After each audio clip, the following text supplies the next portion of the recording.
So, hey Katrina, hey everyone. I'm Beth. I'm a learner of Thai. I've been learning Thai for, oh goodness, I think I started in 2008. It's a long On time. and off. Yeah, it wasn't like the entire time. Then I started like intensely with ALG, I think in 2011. And then I've been learning and working and using Thai. I was a translator for a while. So on and off. I live in New York now, so I don't use it as much, but it's still in there. I haven't lost it. So Katrina, also a learner of Thai, reached out to me to like exchange experiences. I think she's just recently hit a milestone. So we're going to talk about like what it's been like for her and going through like ALG. So Katrina, tell us a little bit about your recent milestone and how you've been learning Thai. Yeah, I recently hit 2,000 hours of input using ALG, and it's been kind of an intense experience because I started learning Thai in December of 2021, so it's fairly recent. And I didn't have any prior experience with Thai when I started. I saw the video that you did that was announcing a study. It was you and a few others. And I was like, that sounds like a fun thing to try. So I just kind of started. Nice, nice. So you've done ALG the whole time, or have you been doing Yeah. other things as well? Yeah, just pure ALG. I was kind of I had heard about the school in Bangkok and I wanted to go. Like I thought that sounded really, really interesting, but it was never feasible for me to do that, to go to Mhm. Thailand and spend a year at the school. So when I realized that the teachers had all moved online, that was kind of a big moment. Yeah, yeah, it's kind of sad that there's not the kind of that physical classroom anymore, and the teachers have kind of distributed, but it has opened it up to a lot more people. Yeah. Now that the teachers, uh, I think, I don't think they probably would have moved online, or it would have been a while, or it would have been very slow before they did if they were focused on the in-person experience. So now it's Yeah. available to more people. So you started from scratch, you did ALG, you focused on input. Maybe take us through what that was like at different phases and how you manage that, because I know it can be tough to motivate yourself at each of those phases. So Yeah, I think I'm biased towards this method, like biased to in the direction of using this method because I've experienced sort of semi, I don't want to say passive, but the acquisition that happens when you're not really focused on the language. I've experienced it before, and I really liked how it felt. Like it felt really natural, and so I liked the idea of doing that, but on purpose. mm, So I think that I might it might be it might have been less frustrating for me because I already had a prior experience that suggested that this totally works. Just you know, chill. yeah, similar for me. So I'm from the US, but moved to Canada when I was very little. And my parents put me in French immersion school from kindergarten onwards. And so Canada had, at least in the, I think, 80s and 90s, and I don't know how much nowadays, I know it was dwindling, but they had in their public school system immersion programs, mostly French and English because of their two official languages. But um, in the city that I was in, they actually also had Russian immersion and Mandarin immersion. That's cool. Um, Schools, so like parents could send their kids to those schools, and like it was kind of, you know, as a kindergartner they drop you off, and then no one speaks to you in English, they only speak to Yeah. you in French. And um yeah, it's immersion from the beginning. And I think having gone through that, I believed in immersion. Now that was as a child, but I think my brain was wired towards that. And Yeah. yeah, there's some discomfort in not understanding. Like it can be very, I think especially as an adult, you want to understand, you feel like you do understand the world. And so when you're intentionally putting yourself in this position to only hear a different language, you all of a sudden don't understand and you can't control. As a kid, you're a little bit more used to not being in control and not understanding Yeah. anyway. But as an adult, that can be like you have to be very intentional about going, no, I'm choosing not to understand. I'll get there. So Yeah. I think that was one thing that um, that was tough to manage. For me though, I was in Thailand most of the time. I was learning Yeah, Thai, so I also had outside pressure to survive and speak and use right. Thai. On the one hand, that can create some stress, but also it makes it feel like, oh, this is super relevant and you have input available to you everywhere. I'm really Yeah. curious, what is it like learning Thai online when you're not in Thailand? So the first few hours were really disorienting. Like I felt really disoriented for I want to say like 8 or 9 videos, like 2 or 3 hours worth of input. I didn't know what I was looking at. I had no idea. I could guess what the topic was basically, and that's almost it. Like, oh, sure, I could get a few details if they were talking about colors. I could totally tell what they were pointing at and make the connections, but I felt like I wasn't I was really lost for the first few hours. Um, and the language just sounded weird. Like nothing sounded. It was like it was woolly. It was like I couldn't even catch the sounds at all. I couldn't figure out, like I was just hearing sounds that I couldn't process basically. And then after 8 hours, I mean 8 videos or so, the first 2 or 3 hours, something clicked into place and I was like getting it all. And it was super beginner. Like it was as beginner as it can get. But I suddenly felt like I was able to follow what was going on most of the time. And so if you would ask me how much was I understanding, I don't know, maybe 80% of what was going on. And definitely not the words. Like the words were still super woolly and everything. What was the But shift for you? Like, what was the shift that helped you? Was it just getting used to the process or the nonverbals, or was it like the language yeah, starting to sound? no, I think it was the process and the nonverbals. Like, um, I had to start mapping on what those nonverbals actually meant because that's the process of guessing as well. And some of the drawings were obvious and things. And I think the real shift was when I realized that um, Thailand uses two measures of year, like Oh yeah, counts the year in two different ways. Like it took me a while to figure that out. And once I figured that out, I felt like everything started clicking into place. And I was like, okay, I got this. yeah. It's interesting. Sometimes we have those things that just don't fit for us, and then once they do, we Yeah. feel fine. Yeah. The well, that's interesting with the nonverbals because one thing that I realized, like a skill that I've acquired from this process, besides actual language, is the ability to cope when I don't understand the language. So I'll give you an example. I had to go on a work trip uh, to Japan, and actually I'd had a little bit of like Japanese class. I actually, for fun, did some ALG when the AUA used to have ALG Japanese. So I did Nice. like 30 hours. I had a whole bunch of Japanese classmates. So I was like, oh, I want to try. Um, but it had been a while. Like I, you know, it, it was not enough to like help, and I had to go for work to talk to people and employees about complex things. And some people spoke English well, some did not, and yet because of the nature of the work, I still needed to interact directly with them. And I wasn't uncomfortable at all. I was like, we'll take this. We'll take a whiteboard. We'll take a pen. You know a little bit of Yep. English. I will try to figure it out. Yep. And I was like, you can say words, but help to draw. And they would, I in probably 5 minutes kind of taught them through modeling how to do ALG and explain things. We put a whiteboard there. We Yeah. each used what little bit of the other language we knew, and we actually were able to talk through some sensitive, complex issues. Not because I actually knew any useful amount of Japanese, but because of that, getting used to context and cues and the Yeah. nonverbals, which is something I learned from this process. Yeah. Yeah. It's super interesting.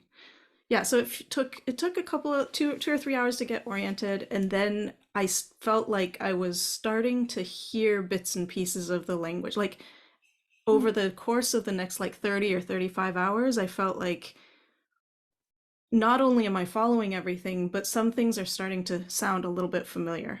Like there will be a word here and there.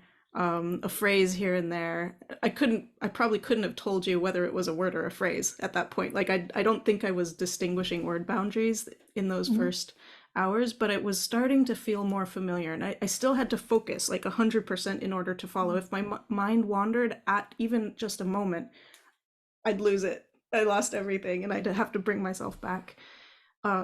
So yeah, the start was in some ways really challenging, but also really fun. And it really gave me a good sense of what it feels like to understand even though you don't know any of the words. Mm.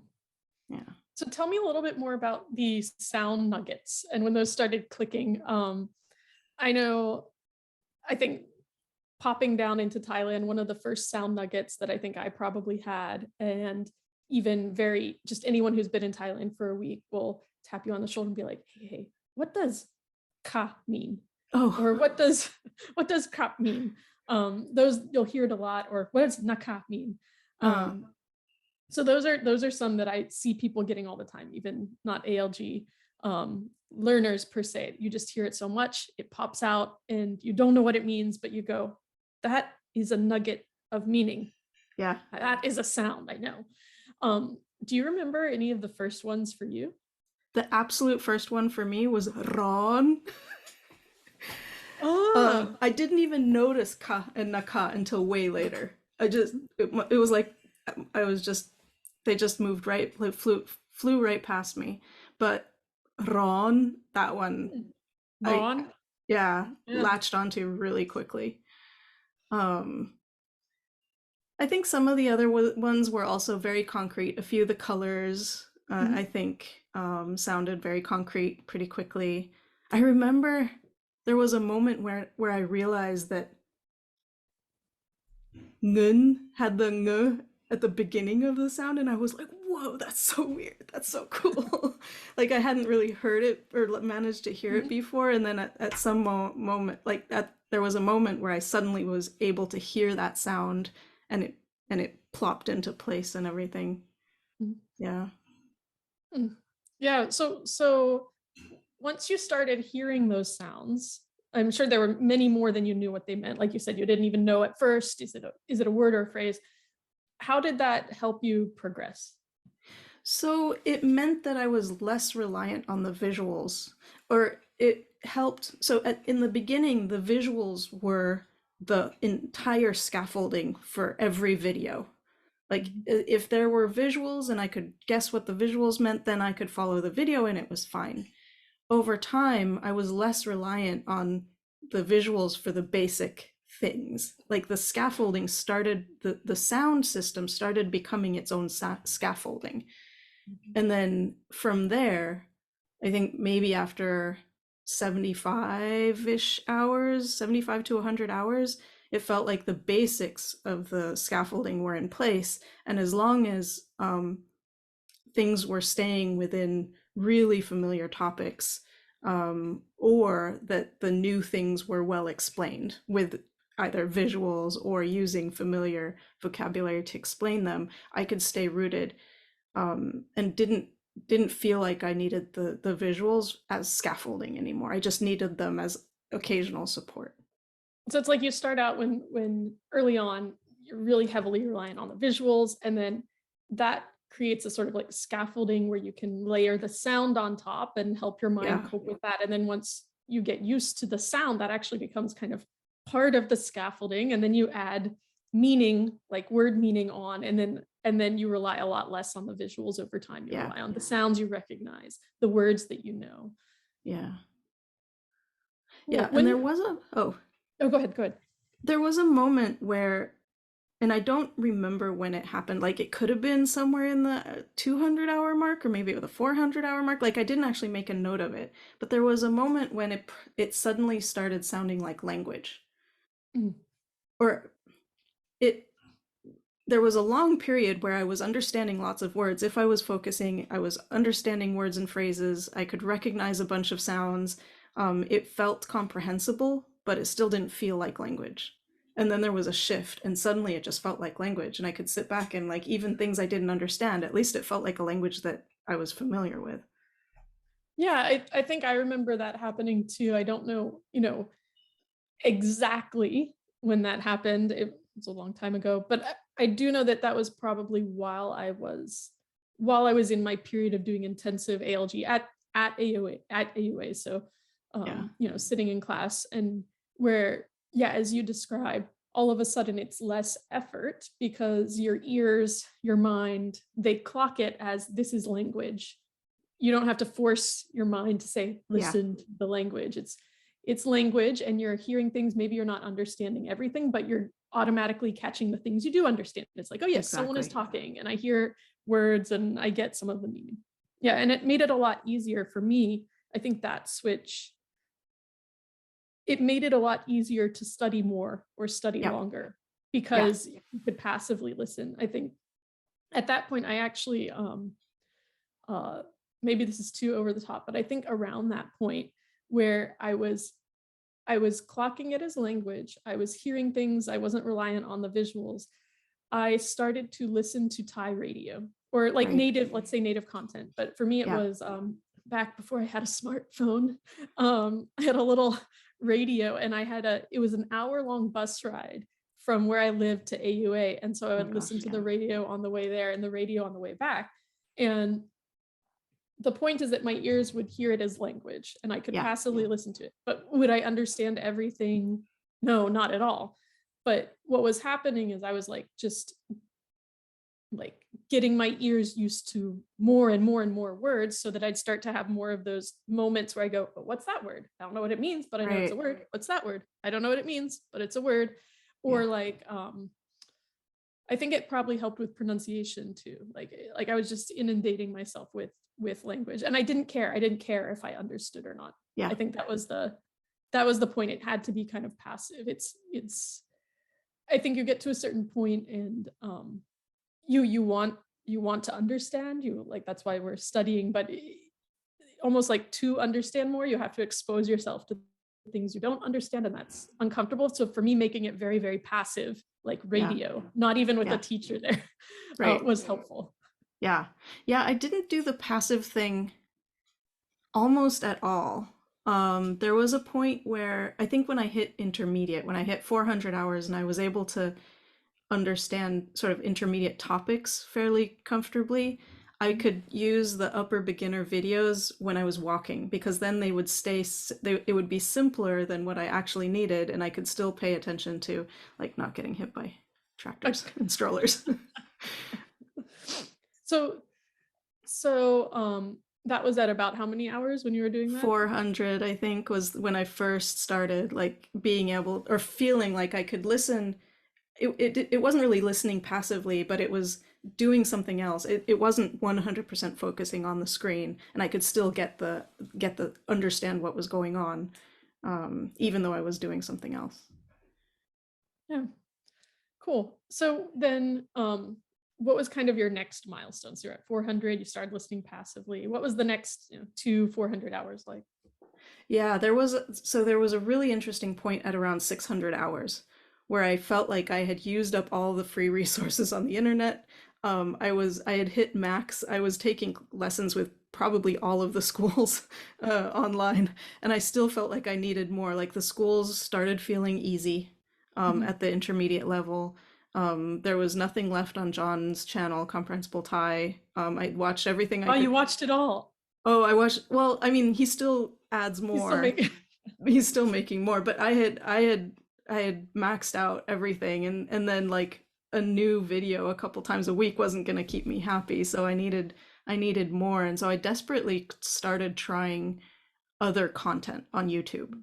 And so I did find a TV show that I really liked that was, silly and cute, but that there was dozens of hours worth, and I found some podcasts that I could listen to and understand enough that it was interesting, even though I was missing like most of the details. And so I did that, and then I also contacted Understand Thai. I was taking lessons with them, but when I hit the end of intermediate, I asked them if I could take private lessons at the advanced level, and so they did. I've been continuing to do private lessons with them, but the 600-hour mark was like a real shift in that I felt like I had to go find native content because I basically ran out of the Mhm. assisted immersion content. Yeah, I think I got to that point really quickly. I don't know how many hours, but I think, like I said, I was super okay with listening to things that I didn't understand. So that gave me Right. a broader range. Like I would be like, sure, I'll just put on the news. No clue, Right. but I'll just put it Yeah. on. And so I think for me that really did help. Of course, it's less interesting at the beginning, Yeah. for sure. Less interesting at the beginning. Another one, I think. So you said you had some podcasts. I Mm-hmm. think I have a few suggestions for people maybe in a similar boat. I think cooking content can be really good just because by nature it's where they're already visually showing you what they're doing. So Yeah. it's really good as kind of ALG type content, or other like kind of how-tos. So maybe Yeah. not everyone's interested in cooking Well, language. by the time I hit 600 hours of ALG, I was so sick of hearing about food. Oh, And so I was like, I need something else. yeah, but like if you have like a hobby, like finding like the beginner like how-to videos Yeah. on YouTube, like I it's learned how usually, to I learned what how did to you solve a Rubik's Cube in Thai. I watched Thai videos to learn how to solve a Rubik's Cube. That was fun. Yeah. do you have any other like tips of types of content people might look for when they're running out of ALG content? So my favorite podcasts were podcasts where there were two people who Mhm. were doing a fairly structured discussion about something.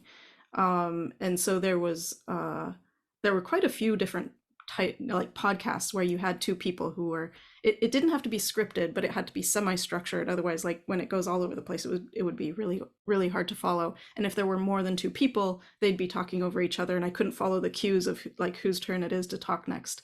And so that was really hard. And if it's just one person, it was sometimes okay, but sometimes it was too scripted and they'd be going at this rate. And Mhm. so I couldn't follow. So I found that true crime was my sweet spot. I have I still watch a lot or listen to a lot of true crime, because there's something really sort of juicy and interesting about it. Like there are aspects that are really sort of emotionally intense. It's horrifying. You want to know what happened. You want to know how they figured it out. There's a narrative arc in some way. So true Yeah. crime worked really well for me. And then spoilers, movie spoilers, drama Mhm. spoilers, that sort of thing were really good because they're retelling and they're showing on the screen at the same time. Yeah, anything story based. Yeah, Yeah. definitely. True crime is a good one, I think. Also because I don't know, just the way that people narrate true crime, I think there's a lot of good pacing by nature of it. They're trying to Yeah. build the suspense, and so that makes it very accessible for learners too. Yeah. There was actually one of the true crime podcasts was one person and it was scripted, but he spoke quite slowly and clearly, and he was also always referring back to, like, when he would say a person, he would say the mother or the husband or whatever, and that helped, keep me just oriented enough that I could follow. So that was really helpful. And then I tried a couple of simple like anime dubbed Hmm. into Thai, and I've never really watched anime, so there were a couple that were kind of cute. And I think if you really like anime and you've watched a lot, it's probably a fantastic thing to do because you know all the tropes and everything. Hmm. Yeah. No, I think if there's anything like that you already like, finding that in Thai is always helpful. Yeah. I did some anime too, dubbed. I did that actually. I also did that when I was experimenting with ALG Japanese. I did it in 2011. There was a big flood in Thailand, so like no one had anything to do for like a few months while Bangkok was flooded. And so that's when I was doing Japanese. AUA was open though, by the way. AUA was open. You could go take If you could AUA. get there. If you could row your boat to AUA, you could. So no, I moved in close enough that I could go to AUA. But yeah, I did Japanese and I would watch like the anime and stuff. It was a interesting time to be at AUA. But yeah, if you're interested in specific things, like I have a background in engineering. I would like watch um, like basically Thai engineers talk about buildings or talk about like history of this infrastructure or that infrastructure. And to me, that was interesting. And Yeah. I had a baseline of understanding for it. So they could say a very complicated word and my mind could handle that word because I knew what it meant. In context. Not that I was always translating, but I knew Yeah. the thing. And so I think Yeah. if you have an area of interest, you already have access to the ideas in your mind. Then you can, Yeah. then if you find content around that, you'll find that because you get the context, Yep. you'll be able to understand. Yeah. Yeah. I was listening to a few programming podcasts. Like, so the technical stuff is like, oh yeah, they're talking about like programmers everywhere talk about the same sorts of things, and so it was really comprehensible. For you, maybe For not for me. everyone. Yeah. So because it was a familiar territory, it Yeah. was comprehensible. So you started listening, you started supplementing with more private lessons at your level, and with more native content. Yeah. Where did you go from there? So from there, it was more of the same, more of the same, more of the same for another 600 hours, I feel like. The native content, uh, I got more and more comfortable with it. Like, I feel like some people might be like, holy crap, after 600 hours, you were listening to native content. Let's be clear. I was not understanding native content at 600 hours. I was getting the gist and sometimes some details, or maybe the structure of a story. I was able to follow enough for it to be interesting. And so over the course of the next 600 hours, the native content just felt more and more interesting, and more native content felt accessible. Yeah, it's like, I mean, we do that in our own languages too. Like when I was 2 years old, I was watching Disney movies. I am positive I did not understand everything in those movies, but I was still watching them and enjoying them. Right. Yeah. Yeah, exactly. So that's the next 600 hours was basically that. One of the interesting things that I did with the Understand Thai crowd is that we started watching native content together. Or Korean dubs. I mean, Thai dubs of Korean shows, because both one of the teachers and I are pretty into Korean dramas, and so we'd That be must like, be oh, let's, Kufa. yeah. So we watched like Uyongu in dubbed in Thai, and so got lots of like just went through. And so the way that we would do it is we'd play a little snippet, and then they would expand on it. Like if there were unknown legal terms, they would explain the legal term if they knew it. But often Kufa actually knew the legal terms, and was able to explain them, or use examples, rephrase what they had said into somewhat simpler language, that sort of thing. And we just go through the entire series, 16 hours worth of drama, which turned into 32 hours worth of lessons. Oh, wow. And so we did that with a lot of different things. We did a Korean drama, we did a Thai drama, we did a Thai novel. Like they read a novel to me in that style. Ooh, which And one? it was one of the five brothers. The they're part of the royal family. If I try to say the name, I'm gonna butcher it. But Okay. five brothers who are all part of the royal family. There are three different mothers involved, and there's five books in the series, and each book is about a different brother. Okay. Wherever we post this video, we'll have to get Krufa or Kruying to come comment what that book is. Right. Yeah. Because I do not know. Yeah, and then it's been done as a series as well, so I watched the series afterwards on my own. Yeah, so the lessons started becoming more and more about native content and helping me sort of bridge that gap into being way more comfortable in new areas of native content. I like how you kind of you know, defined your own like curriculum. Like you told the teachers what is interesting and motivating to you, and that what I think what's really cool about ALG is that because it's, as long as you're not translating and you're speaking in that language, it's all comprehensible. You can talk about whatever you want and it is productive. And so Yeah. that means you could focus in on your interests. I know for me, um, I definitely hit a ceiling. I had to supplement with a lot of my own stuff, native content. Um, but I also like I still needed a teacher sometimes to really help me polish, and being able to find a private teacher, or even for me, I had a lot of Thai friends, just being able to craft scenarios where I'm talking with them about the stuff and able to ask questions about Yeah. what they're saying or ask them to elaborate, to kind of get the input that you need. Yeah. Um, but it's that level where you have enough Thai that you can ask about things and people can explain in Thai, Yeah. and then you learn more from that conversation. Yeah. I actually did a lot of crosstalk Mhm. also, where I would hire tutors on Italki.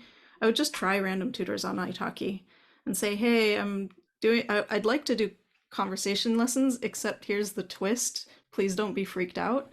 And everyone was like a little bit weirded out at first, and then within 4 or 5 minutes, they'd completely forgotten that we were speaking two languages, and it was super chill. And so I got a lot of extra input through that. And then lately I've started meeting Thai people in my local community, and we can do crosstalk in Thai and Norwegian, which is really great. That's really cool. And it can be like beneficial for everyone too. I know in Thailand, because I've coached a lot of other people who are learning Thai. Um, Often you want to have conversations with people around you, but um, the Thai people know English much better than you know Thai, and so it can be very uncomfortable to start and kick that off. Um, but like you said, once you ask for it, if you ask for that crosstalk, it can be a good in between to say like, Yeah. look, you just speak in Thai. I promise I will try to catch most of it. If I don't, I'll ask a question, but I'm going to speak in English. Yes, it will help me. Yeah. Please, let's try. Yeah. And yeah, after a little bit, you start to get used to it. I worked in Thai companies where the main uh, language was Thai. And some people would want to speak English with you all the time anyway, and sometimes English was easier for them on complex topics, especially like in engineering. Sometimes the Right. English is just easier for everyone. But sometimes people would want to talk about something and feel like they couldn't talk about it in English in a nuanced enough way. Yeah. And they expected that I wouldn't be able to understand them in Thai. And so I was like, you know what, you speak Thai, I'll speak English, let's move forward. And after just that initial discomfort, you would start to forget and you'd be like, oh, this actually works pretty well. Yeah. I think crosstalk is kind of genius. So underrated because it lets you have conversations that are at your level of understanding. You're not limited by your complete lack of being able to speak the language. You can actually have interesting conversations, even when your ability to use the language is almost nil. I did find when I got to a certain level of fluency, because you're trying not to translate actively. So Yeah. once I got to that level where speaking was more natural and I was fairly fluent, uh, crosstalk would be challenging. Yeah. And so I'd want to flip into speaking because you'd be listening in Thai. And so Yeah. your mind wants to speak in Thai. But when I was getting more fluent, but not fully fluent, if we're having a complex conversation, there's still some things that, while I can say 60% of things I want to say very fluently, very automatically in Thai, that extra maybe 40% I needed to be in English. So I Yeah. would also have to kind of flip, let's do some crosstalk. And then I needed to know, okay, I need to just go back into English now. Yeah. At a certain point that also went away, Yeah. but yeah, it can be challenging, I think, for some folks to crosstalk once you're in that zone where the Thai is coming out more Yeah. automatically. Yeah. Yeah, it's really interesting. There was a huge discussion that I came across recently where people were talking about how ALG, um, you start outputting like a native at this many hours. No, it's at this many hours. No, it's at this many hours. And first of all, I don't think anyone involved in the discussion actually knew um, like had any experience with going from zero to fully fluent using ALG. So I don't know like where the numbers were coming from.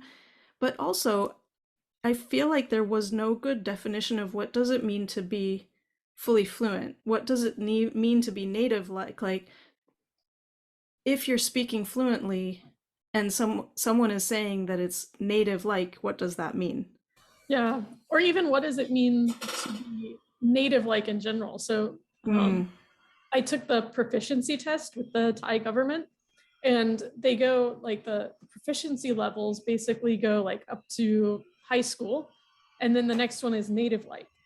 But it's interesting because I would actually argue that the next one is university ready, right, because not all native speakers have the same access to science language or right.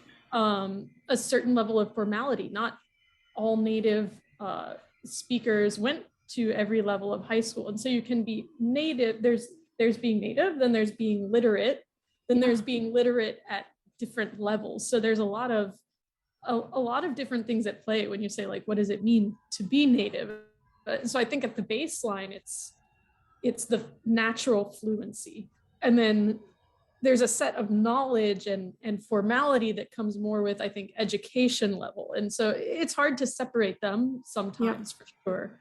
Um, Maybe the example I would use is, so my partner is Thai, and her mother, went through like, didn't finish all the way to like through high school, let's say. Okay. And like works in a factory. So works just, your general skilled labor type job. And so my partner had some health problems and had to go to the hospital. So we were all there at the hospital. I am not native like at her level. She's like native, fluent. It's her language. I still have an accent. Like I'm not without an accent. There's things I'm like, if you speak at such a rapid pace with a local accent, like I'm gonna have a harder time understanding right, than she is. But in that hospital setting, you have a lot of doctors, people in science, technology, medical field. You have people with high levels of education, and so we're there and we're waiting, to see how my partner is, and they of course contact her mother on the phone because she's like the next of kin, and is this so and so's mother, and okay, we'd like to speak to you, and she just hands the phone off to me and says, here, speak to this person. Which, I mean, we're talking phone, we're talking lots of different complexities, but yeah, in that scenario, she felt that I was more equipped to understand and converse at that level for a lot of different factors. right, um and that she's still like more fluent than I am, right.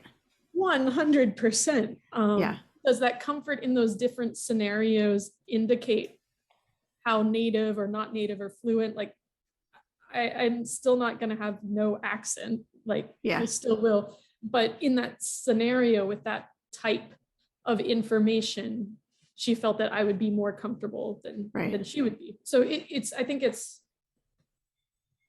it depends what sort of, maybe you could talk about proficiency or fluency, but we can't always compare to a native speaker because there's a wide range. Yeah. So one of the things that people seem to get hung up on a lot is pronunciation. Like, are you going to have native like pronunciation if you learn through ALG? My sense is probably not. Maybe some people do. I don't know. So like I can share where I'm at.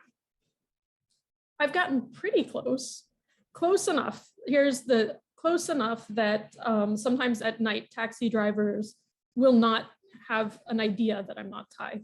They'll Right. turn around, or then they'll see my face and be like, wait, are you Are you what? half? Are you half? Or are you? They're like, I thought you were. Sometimes I speak a bit differently than your average Thai. Like one time, like I say "ra ra," maybe a bit clearer than your average. Like I Yeah. intentionally, it's like a little bit extra clear. And so they were like, oh, are you from this place where they say that very clearly? And I'm like, no. I'm not from that place. So there's different accents at play too. Like Right. sometimes not like, yeah, there's lots of different accents, lots of different, sometimes people don't always speak clearly. Like example, Rorua, like, Yeah. and what is clear? Yeah. What does that mean? So, but I've gotten close enough, not indetectable, but like fairly indetectable where there's That's moments. cool. Yeah. But is that just because of ALG? Like, Yeah, right. I, Maybe you I have a think good ear. probably it has to do with a good ear, an ability to mimic. Probably it has to do with not trying to like force myself into bad habits early Yeah. on. Probably it has to do with always listening and the amounts of input that I had. But that doesn't mean like I actually didn't do pure ALG. ALG was Yeah. a part of my study regimen. It was a part of it. But things I did not do was force myself into bad habits of speaking early on. Like I Yeah. avoided, trying to just say things in Thai that no one could understand. So I did hold back Yeah. on production. I listened more than I spoke Yeah. early on. I listened a lot, continue to listen a lot. But I I don't think it's so much the ALG as the input. And on pronunciation, I'd almost say it's less about comprehensible input than it is just about input in general. Right. Um, but yeah, I don't I think ALG is a part of it, but I don't think it's exclusive to ALG. And if you use ALG, but you may just not have a good ear, like Yeah. I'm sure that Yeah. results will vary. Yeah, exactly. And then there's also, it feels like there might be some questions around like, okay, so you start speaking, what like one of the statements in the discussion that I saw was like, okay, so you start speaking with native like fluency at 1200 hours. And I was like, that doesn't sound right to me. What I do recognize is somewhere around the 1200-hour mark, there were situations in daily life where the Thai words were just there. If I had needed to say them, I probably could have. I would have butchered it with in terms of pronunciation, but the word was there. I wasn't thinking. And then now that I'm more in touch with Thai people in my local community, I am saying Thai words now and then, like to help clarify something. If the word is there in Thai or the phrase is there in Thai, I'll say it in Thai, and if not, I'll say it in Norwegian. But it's like a word here, a phrase there. It's a trickle, and it Mm-hmm. feels like okay, that trickle might get stronger. Yeah. And it's like, what are you talking about? When it first starts to come out Yeah, naturally, word by word, or when you're having sentences, or when you're able yeah, to converse fluently? It's hard to say. And I think the other thing that your example just kind of raised is like, what is hours?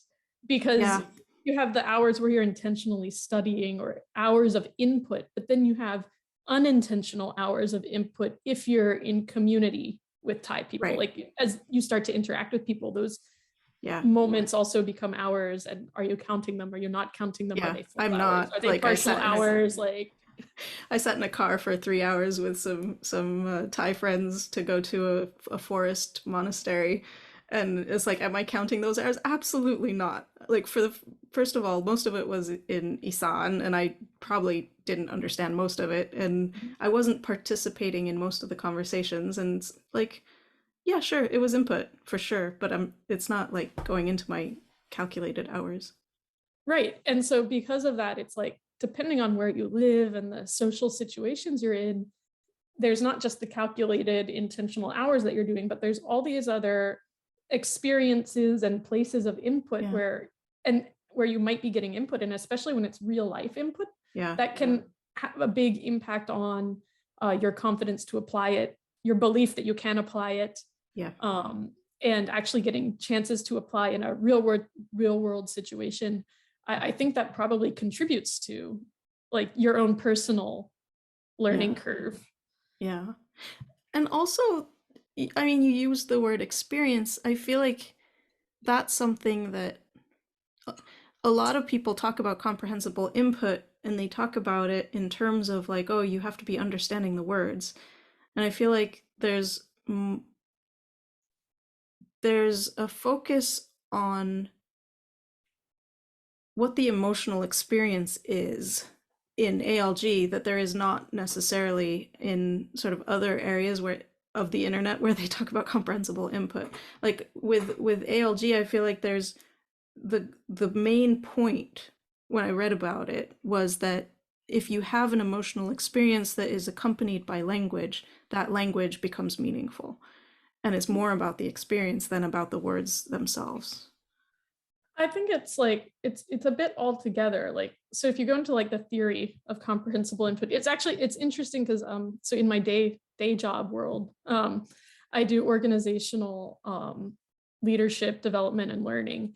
So a big piece of that is thinking about how do adults learn. And in the theory of how adults learn, the guy who came up with comprehensible input, he actually pops up in that. In the general theories of how adults learn, we'll sometimes talk about him because it's the idea of raising the level of difficulty and stretching yourself. That's really what the core of his comprehensible input theory is, that it's you got to get n+1 input. You got to be putting yourself in a layer of discomfort to grow. And so that's a concept that you can apply to a lot of different things. Right. And so like the idea there, and he's got books written. I have the books somewhere. But he's also got a YouTube channel, Stephen Krashen. You can follow him. And I mean, I don't think it was meant to be like so prescriptive. Right.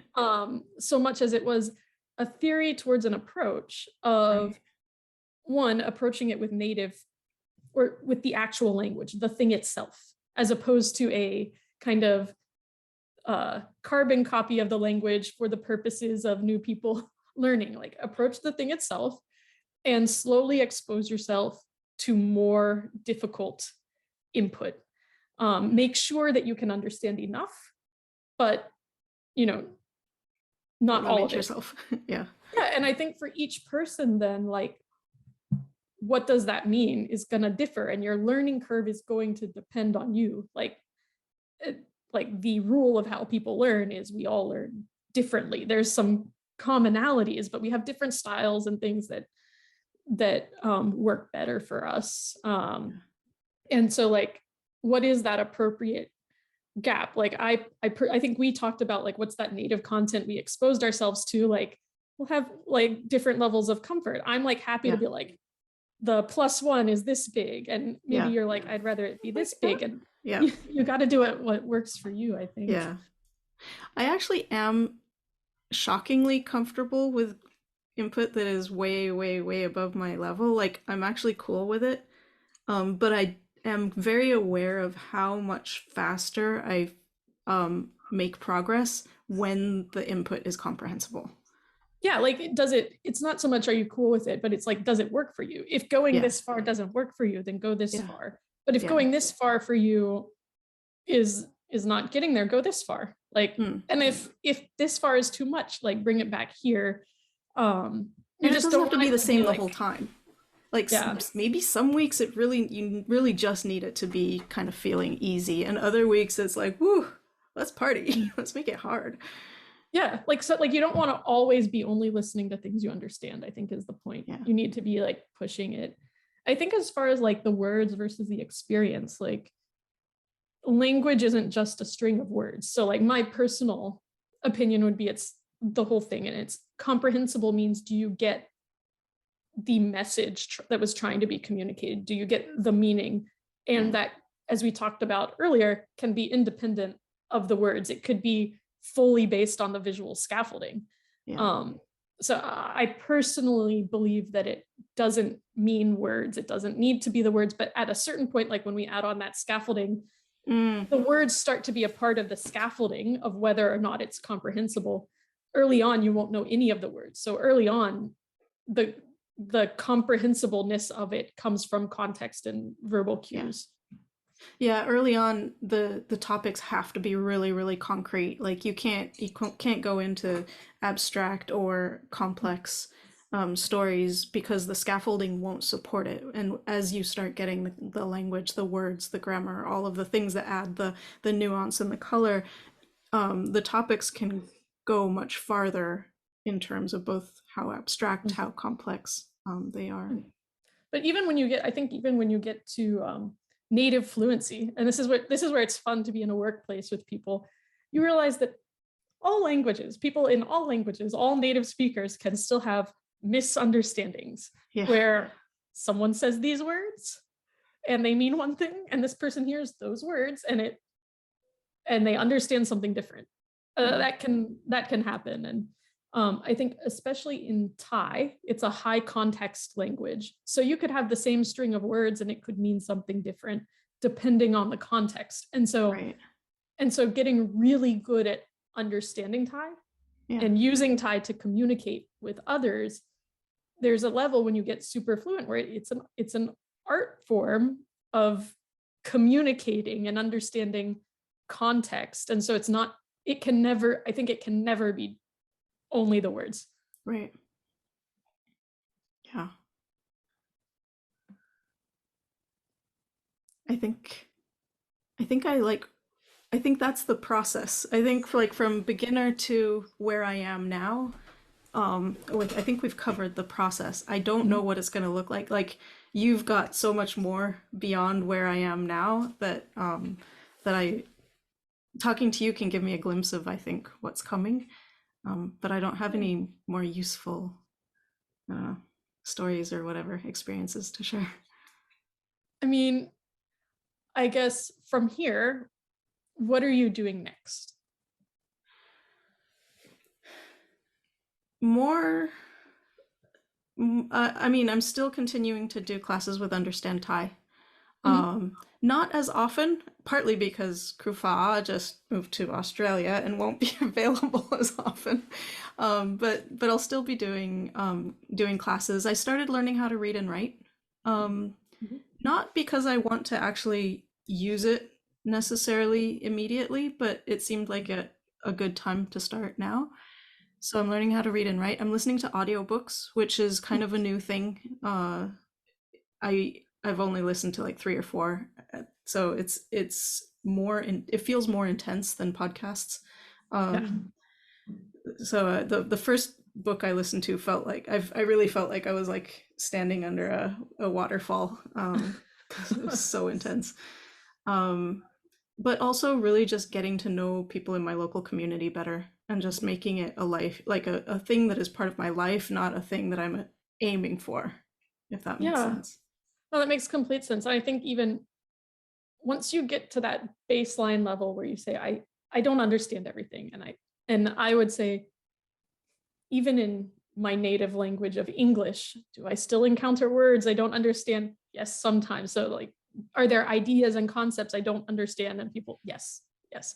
So I think you've gotten to that point where it's, yep, now I need to just continue learning. But the way you do it is by using it. It's like you're not aiming for it. It's now I'm going to put it into practice by listening to things I'm interested in, by interacting with people I want to know more. And through that process, you'll hopefully you have a baseline of like to learn, kind of a way to learn. You have enough of the language to learn. You also have access to this way of learning. Yeah, And that means that you'll learn as you use it. And yeah, I think that's where I've been. You hit a certain point, and then aside from like school type learning, like maybe you've gotten to a baseline where now you start to like you're like, hey, I'll learn about reading and writing. I also got to that point where it's like, now let me learn it a bit more like a Thai person would, so that right. I get polished in how I write. And that's less about fluency. I think that's where ALG is trying to get you to the point where you can do that. Yeah, And then you can learn Thai in Thai like a Thai person would on the right. schooling side, because you have enough access to the baseline language. Yeah, at a certain point, if you want to be university fluent, then just like any native speaker, you have to put in the school type work, the Yep. reading, the studying, the The reading writing about essays. grammar, writing essays, and all of that. And that's Yeah. not necessarily for everyone, but Yeah. if that's where you want to be, then you have to move into that mode. Yeah. But now I do feel like most native content is in some way accessible. Like most of the normal native content, not specialized domains of jargon and things. Like they're still Yeah. totally out of reach, but I'm not interested yet. Like there's still so much. It feels endless now, the amount of content that is available to me. Yeah, I think that's what is powerful about ALG is that or I usually when I talk about it, I just say immersion Yeah. broadly. That's how I frame it. ALG to me is like just it's the brand that um AUA put on it. Like it's let's package it up and let's call it this. They could have called it anything. It's not like comprehensible input is, Stephen Krashen's idea, and then they Yeah. take it, apply it, create an applied framework, and then they call it that. But like more broadly speaking, I'd say it's learning language through immersion Yeah. at incremental steps where you can understand. And um, I think what all of that's trying to do is get you able to kind of learn and function without needing a different language to do it. You can do it all in that one language. And so if you can get jump started enough to where you feel the native content is now accessible to you in that language, it opens up a world of possibilities for you to learn whatever you're interested in.